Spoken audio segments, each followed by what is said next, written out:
Tomas was not a hero. He was not a soldier, not a captain, not even a pilot. He was just a quiet engineer who fixed old machines and kept to himself.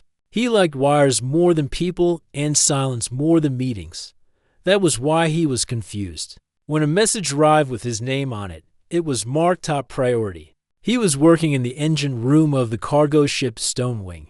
When the call came through the intercom, a sharp voice said, "Tomas, report to the command chamber, now." He wiped his hands, left his tools, and walked through the long hallway of the ship. The walls buzzed with the hum of power cells. Other crew members looked at him as he passed. They all had the same thought. Why him? In the command chamber, Captain. Bruno was standing near a wide screen. Two officers stood beside him. The captain gave Tomas a strange look and handed him a small, sealed data chip. "You've been requested," the captain said, directly, "by Intergalactic Affairs." Tomas blinked. "Me? Why me? No idea. But it's official, and they're sending a ship for you. You leave in 1 hour." Tomas felt his heart pound. He had heard of Intergalactic Affairs. Everyone had. It was the quiet branch of the Union that dealt with deep diplomacy between species. No one really knew what went on inside it. All that was known was this: if you were selected, it was never for something small. Tomas tried to speak, but the captain was already turning away. "Get ready," the captain said. "And Tomas, whatever this is, be careful." 1 hour later, a sleek black vessel arrived outside the Stonewing. It didn't use standard landing patterns. It floated, almost like it was watching the cargo ship. No one stepped out. Instead, a soft voice came over the comms. "Passenger Tomas, please board." The crew stood in silence as Tomas packed his small bag and walked to the airlock. The door opened with a quiet hiss. The ship was smooth and cold inside, with soft lights and no sound. It had no human crew. Then he saw her. She stood near the far wall of the chamber. She was tall, with silver blue skin and dark hair tied in a long braid. Her face was calm. Her eyes were bright and sharp. She wore a robe of thin fabric with symbols. Tomas didn't understand. She looked at him for a long moment.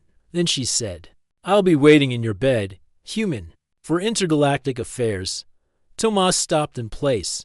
His bag slipped slightly from his shoulder. He stared at her, unsure if she was serious or joking or something else. She did not smile. She turned and walked away, down the hallway. Her steps made no sound.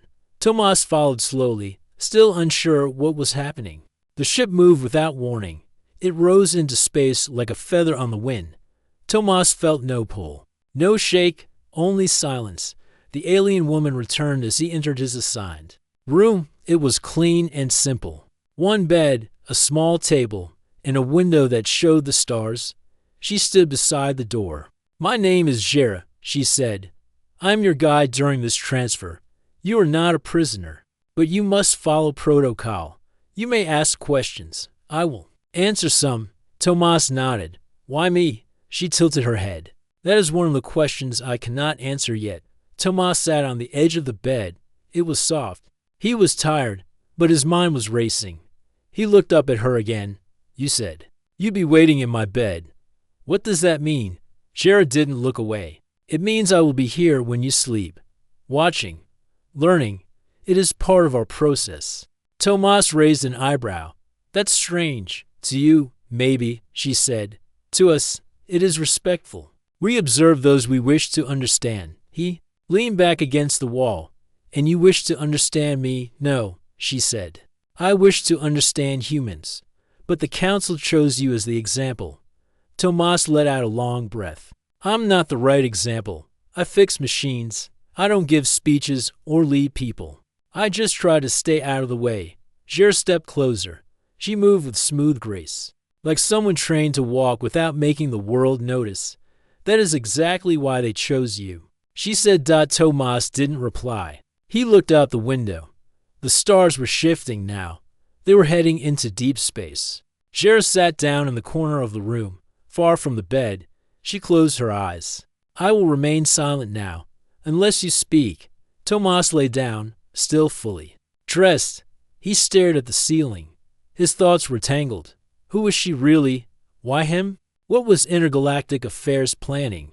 And what did it mean that this quiet, serious alien woman would sit there every night, watching him sleep? He closed his eyes, unsure if he would find rest. But before sleep came, he heard Jera's voice again, soft, almost like a whisper carried through the air. Your people confuse the systems. You do not act as others do. That is why we study. You? Tomas opened his eyes, but she had gone quiet again. He didn't know what was coming, but somehow, he knew this was only the beginning. Tomas woke up to silence. The ship moved so smoothly through space that it felt like floating in a dream. He sat up on the bed and looked around. Jera was sitting in the same corner of the room. Legs crossed, eyes closed. She looked like a statue. Made of calm. She opened her eyes when he moved. Did you sleep? She asked. A little, Tomas replied. You were really going to sit there all night? I did, she said. It is my role to observe. Tomas stood and stretched. So you're watching me like I'm a science project. Jera tilted her head slightly. Not exactly. You are a representative of your kind, the first to be, chosen for this kind of deep study. Tomas gave a small laugh.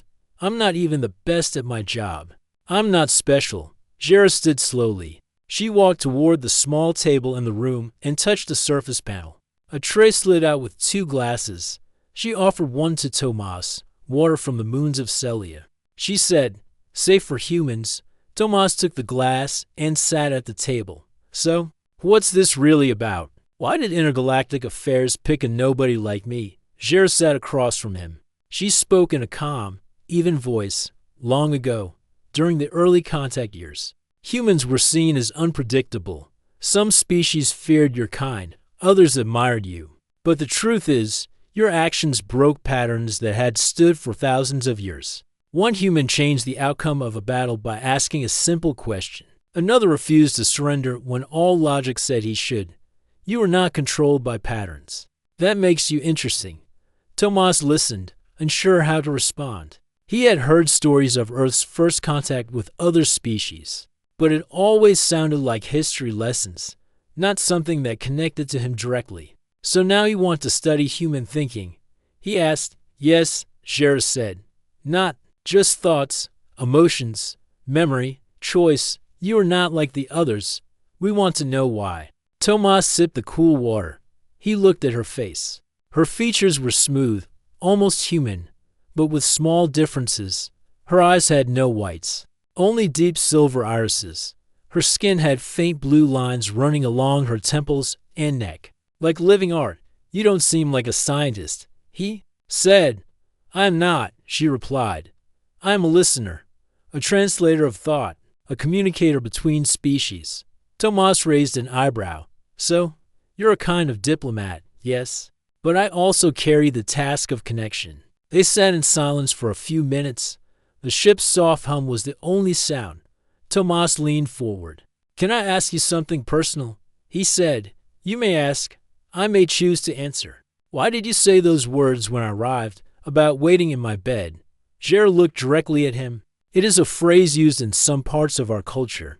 It means I will stay near until trust is built. It has deep meaning, but I spoke it in the direct form. Perhaps it sounded strange in your language. Tomas nodded. Yeah, it sounded intense. Jera gave the smallest smile. It was meant to be.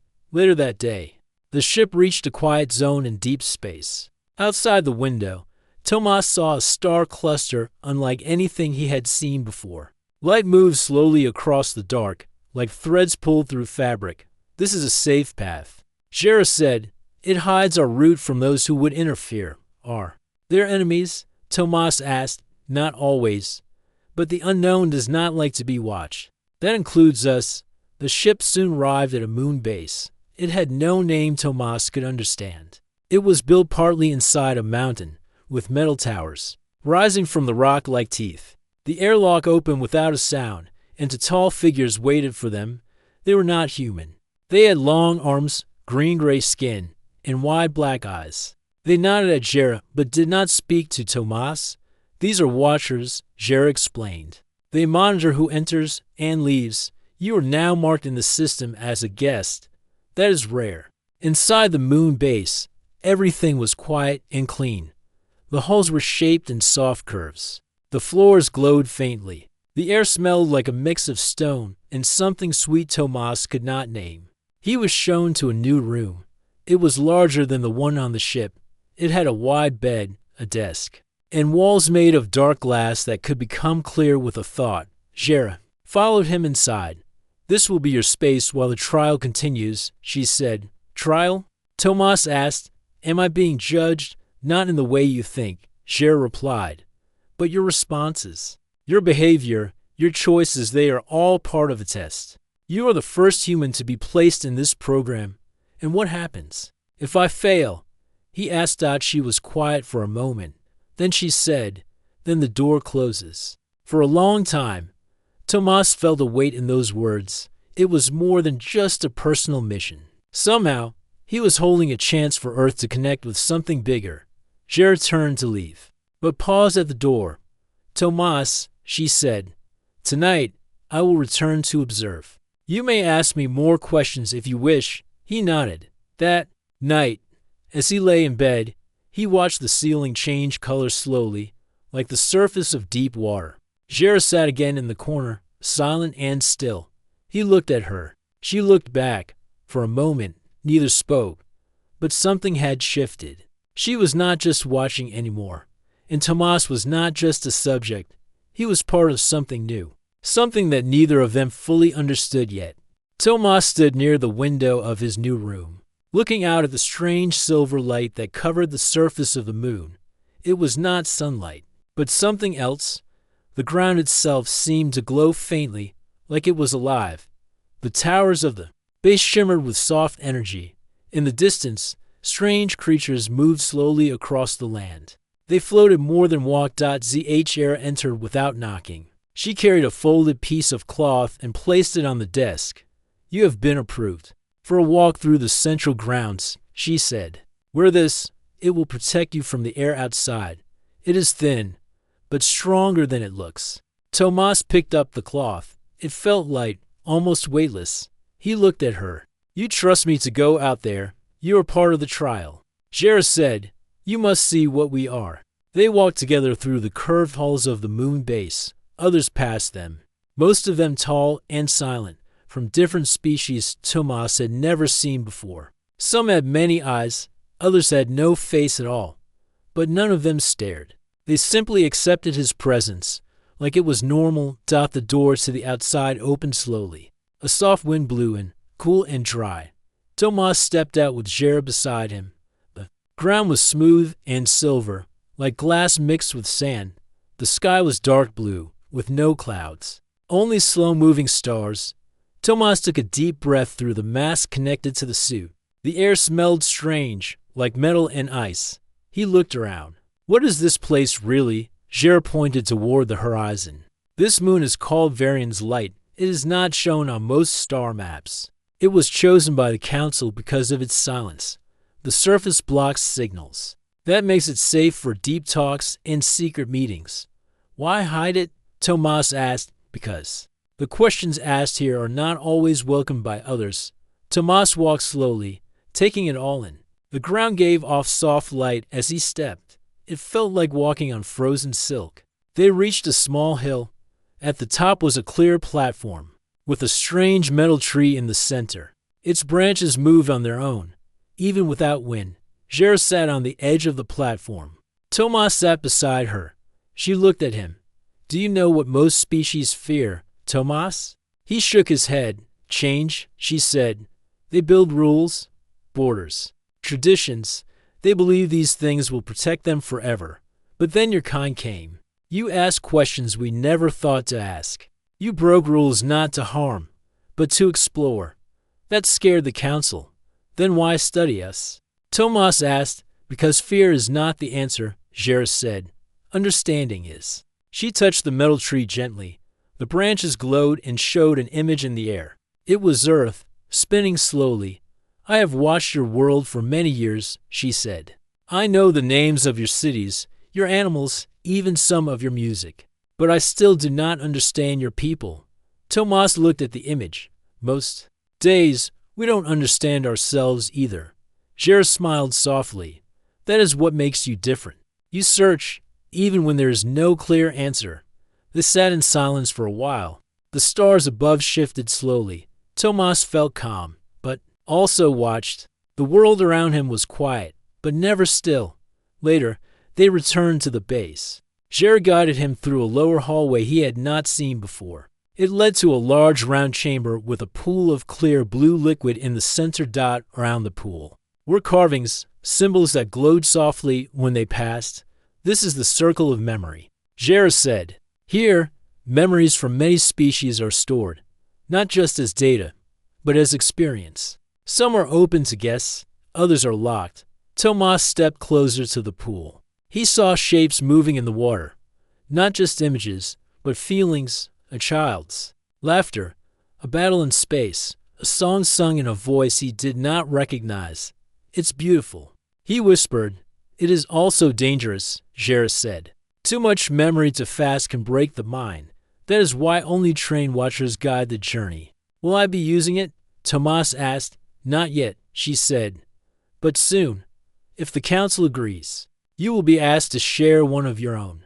Memories? Tomas turned to her. What kind of memory? One that shaped you, Gera said.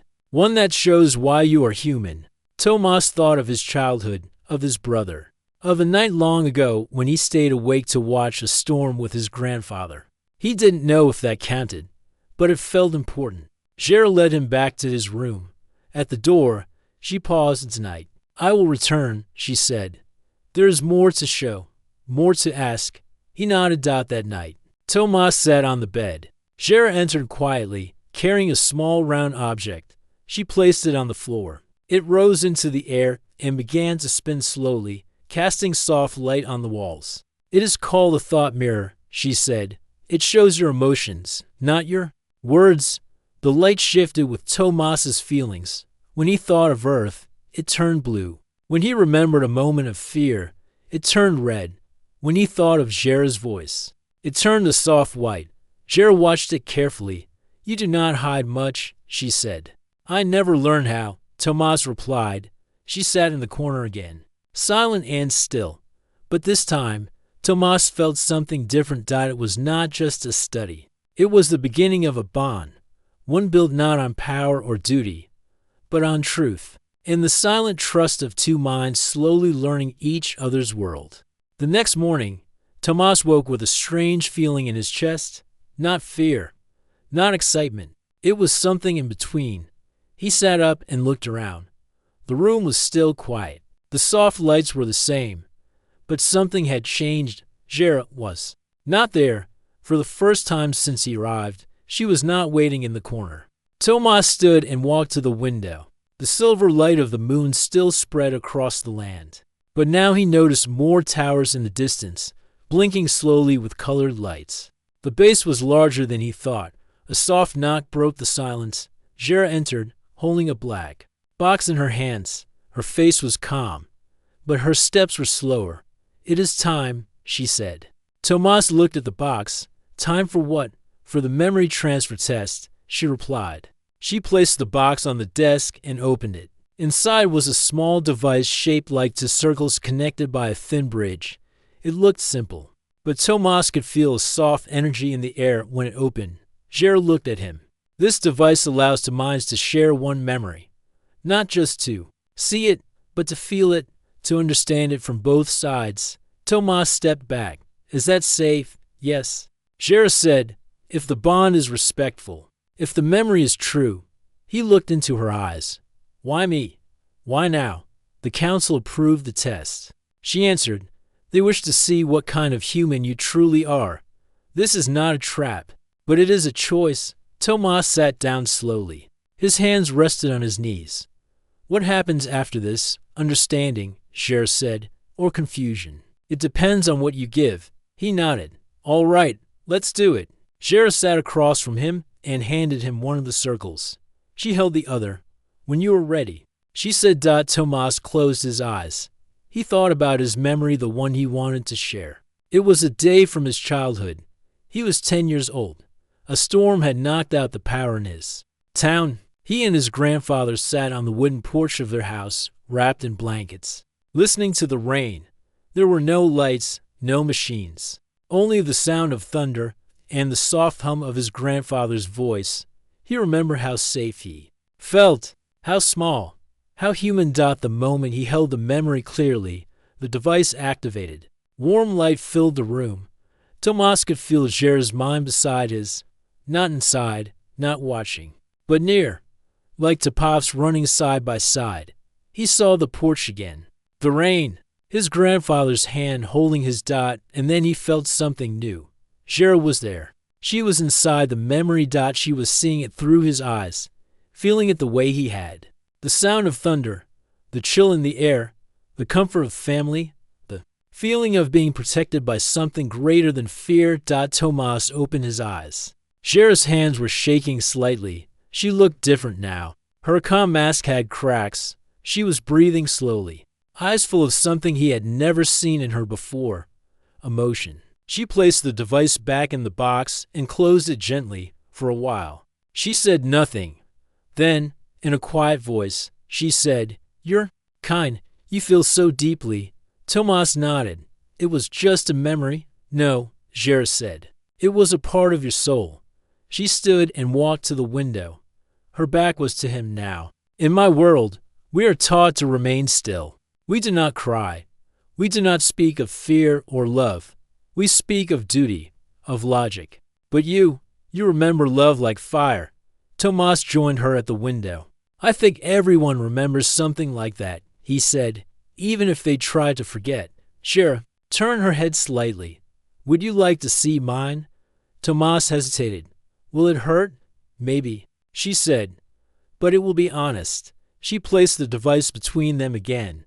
This time, her memory came. He saw her as a child, standing alone in a tall hall made of glass. She was surrounded by silent elders. They asked her to speak without emotion, to think without feeling, to train her mind to observe, but never touch. She obeyed. But deep inside, she held one moment at a time when she sneaked away to the outer gardens of her city. She stood in the rain, arms wide, eyes closed. No one was watching, and she smiled. Tomas felt her joy, her freedom, then her fear when the elders found her. They erased that moment from her official memory, but she held onto it, deep in her mind, hidden all these years. The light faded. Tomas opened his eyes. Gera looked at him, no longer distant. He whispered, "That was your storm." She nodded. They sat together in silence. Outside, the silver light of the moon dimmed as a soft cloud passed over. Later, as Gera prepared to leave the room, Tomas stopped her at the door.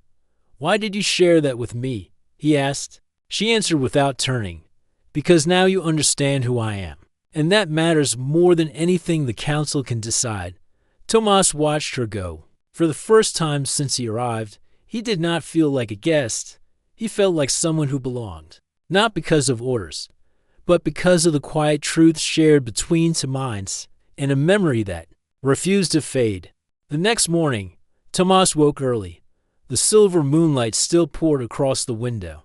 He sat on the bed and stared at the small round device that had shared their memories the night before. It no longer glowed, but he could still feel its weight, not in his hand, in his heart. Gera arrived quietly, as usual, but this time she carried something wrapped in dark cloth. Her steps were slower, her face more serious than ever before. "I have something to show you," she said. Tomas stood. "What is it?" She placed the wrapped object on the table and slowly opened it. Inside was a scroll. The material was not paper. It looked ancient, made of woven threads that shimmered in the light. "This is called the human clause," Gera said. "It was written many years ago by the first beings who witnessed your kind." Tomas leaned closer. The writing was in symbols he didn't know, but the center of the scroll showed the image of a human figure standing between two stars. "No one told me this existed," he said. "Because very few know," Gera replied. "Even many inside intergalactic affairs have never seen it. It was locked away, hidden. Some feared what it said." Tomas looked at her. "What does it say?" Jera placed one hand gently on the scroll. It says that if a human ever forms a mutual bond with a Ralani observer, she said, that human may be granted the right to speak as a bridge between Earth and the Galactic Council. Not as a servant, not as a guest, but as an equal. Tomas stared at the scroll. That sounds like a law. It is more than a law, she said. It is a promise, one that has never been fulfilled. He took a step back. Why me? Jera looked down for a moment. Then she met his eyes. Because I shared my memory. Because you shared yours. Because we crossed the space between our minds. That was not a test anymore. It was a connection. Tomas sat down slowly. And now the council knows. They know something happened, Jera said. But they do not know what we shared. That choice remains ours. Tomas rubbed his forehead. So what happens now? Jera unrolled the scroll fully. At the bottom was a space for 2 marks, one in the human language, one in the Ralani tongue. If you sign this, she said, you become the first bridge. The council cannot refuse it. The clause was written before many of them were born. It cannot be changed. And if I don't, then nothing changes, Jera said. You return home. Earth remains on the outside. The door stays closed. Tomas stood. He walked to the window. The stars outside seemed closer now. The silence felt heavier. He thought about Earth, the noise, the people, the small house he left behind. Would they even understand what this meant? He turned back to Jera. Why are you offering this to me? Not the council, not the elders, you. Jera stepped forward.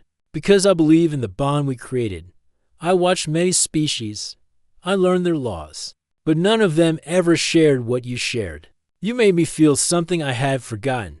She paused. You made me feel free. Tomas took the scroll in his hands. It felt warm, alive in some strange way. I don't know if I can speak for Earth, he said. Jera nodded. You are not asked to speak for all, only to speak with honesty, to open the path. Tomas looked at the space meant for his mark. He picked up the pen. But before he could sign, the door opened. A tall figure entered. It was a council guardian. His skin was golden, his face hidden behind a mask. He spoke with a deep voice. You are summoned, the guardian said. Now, Jera stepped in front of Tomas. He is not ready. The council says he must answer. The guardian replied. The bond has been reported. The time has come. Tomas placed the scroll back on the table. He looked at Jera.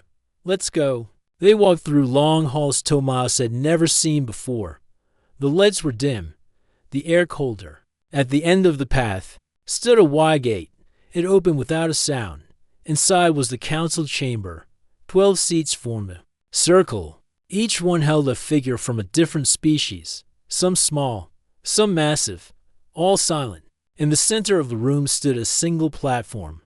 Tomas walked onto it. The voices came one by one. You are Tomas, human of Earth. Yes, he replied. You shared a memory with a Ralani guide. I did. You allowed a bond to form. Yes. Do you understand what this means? Tomas looked at Jera, then back at the council. I think I do. Then speak. One of them said. Why should humans be part of the council? Tomas took a breath. The room was heavy with silence. I don't know if we're ready. He began. We make mistakes. We argue. We fall. But we also learn. We care. We remember things not because they are big, but because they are true. Like a moment on a porch, a storm, a voice in the dark. We don't always follow the rules, but we try to understand them. And when we love fully. That makes us human. The room stayed quiet. Another voice asked, Are you prepared to carry the bridge between Earth and the stars? Tomas stood tall. I am. The lights in the chamber shifted. A soft chime rang through the air. Then, slowly, one by one, the council members stood. Jera stepped forward. Tomas of Earth, she said. The bond has been accepted. The scroll will be marked. The human clause is no longer a dream. It is now a path. Tomas looked at her. And for the first time since he left home, he felt not small, but part of something larger. And something true.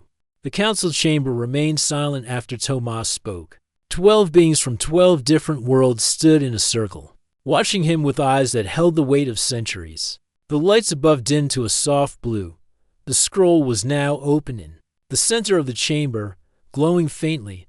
Tomas stood beside it, his hands at his sides, his heart steady. Jer stood behind him, silent but calm. She had done all she could. Now the decision no longer belonged to her. It belonged to the council. A tall being with green crystal skin stepped forward. Its voice was sharp but clear. Words are not enough. A bond is not enough. The bridge must be tested. Tomas looked up. How? The crystal being raised one long hand. A holographic display appeared in the air. It showed Earth. Then it zoomed into space above the planet. A warning beacon was blinking near one of the old satellite routes. This is a simulated threat, the being said. A small probe from an unknown species enters Earth's orbit. Your world believes it to be a weapon. Panic grows. Fear spreads. What do you do? Tomas stared at the image. He had never been trained for war or politics. He was just a man who once fixed broken engines on old cargo ships. I would talk to them. Tomas said. Another council member, this one with a voice like wind, asked, What if they do not respond? I would wait, Tomas replied. Why? Asked another, this one with no mouth. Because I believe fear should not make the first choice, Tomas said. I believe listening should. The crystal being lowered its hand, the image disappeared. A soft sound echoed in the chamber, like a deep bell far away. Then, one by one, each council member placed a hand above the scroll. A glowing mark appeared with each touch. The scroll shimmered with golden light. Jer stepped forward. It is done. Tomas looked at her. Does this mean they accept? Jer nodded. You are now a bridge. The first between Earth and the council. He let out a breath he didn't know he was holding. But before he could speak, another sound filled the chamber. It was not soft, it was sharp. A deep alarm, red lights flashed along the walls. Jer turned to the council. What is this? One of the watchers ran into the room. A real signal. Not a test. An unidentified craft has entered this system. The council looked at Tomas. Do you wish to step back? One asked. Your position is new. You do not need to face this. Tomas looked at Jer. Then back at the council. No, he said. Let me do what the scroll was meant for. Let me stand between fear and action. The council nodded. Jer placed her hand on his shoulder. We will stand with you. They walked quickly through the halls to the upper control chamber. Screen showed a dark ship floating near the moon's outer orbit. It had no known signature. No flag. No response to calls. Tomas stepped forward. Send a message. Simple. Words, something clear. He spoke slowly as the message was written on the screen. This is Tomas, human of Earth, now speaking with the council. We do not attack. We ask who you are and what you seek. The message was sent for a few minutes. Nothing happened. Then a reply came. The voice was soft, tired. We are lost. Our ship broke. We followed the old light paths. We did not mean to enter. Please. We need help. Tomas turned to the others. Jer spoke quietly. They are from the border worlds, not part of any alliance, but not enemies. One of the watchers nodded. They are telling the truth. Tomas gave a small smile. Then let's help them. The council approved the rescue. A small team was sent with supplies and repair tools. Tomas watched from the platform as the mission began. Later that night, back in his room, Tomas sat at the desk. The scroll lay before him, now fully marked. The marks glowed like stars. Jer stood beside him. She looked calm, but her voice was softer than usual. You passed the true test, she said. It didn't feel like a test, Tomas said. It just felt like the right thing to do. That is what made it a test, she said. The council needed to see not your power, but your heart. Tomas leaned back in his chair. So what happens next? You will stay here for a time, Jer said. You will meet with visitors, answer questions, listen, share, learn. The scroll gives you this place. It gives Earth a voice. Tomas nodded. Will you stay too? Jer looked at him. Yes. My task is not finished. You are still learning. And so am I, Tomas smiled. Then I'm glad. She turned to leave. At the door, she paused. You did more than speak, she said. You reminded them why humans matter. As the door closed, Tomas looked once more at the scrawless check. Tomas stood on the balcony of the council hall, high above the shining city. The sky above was filled with slow-moving ships, glowing towers, and stars that seemed closer now than ever before. He had lived here for many days, and still, it felt like a dream. Behind him, the ancient scroll remained in its crystal frame. It now carried the full mark of 12 races and one human named Tomas. He had come to this world as a worker. Now, he stood as Earth's first voice to the stars. Shara entered the chamber quietly, holding a small tablet. She wore the same calm look as always, but her eyes held something more today. She walked beside him and handed the tablet over. What is it? Tomas asked.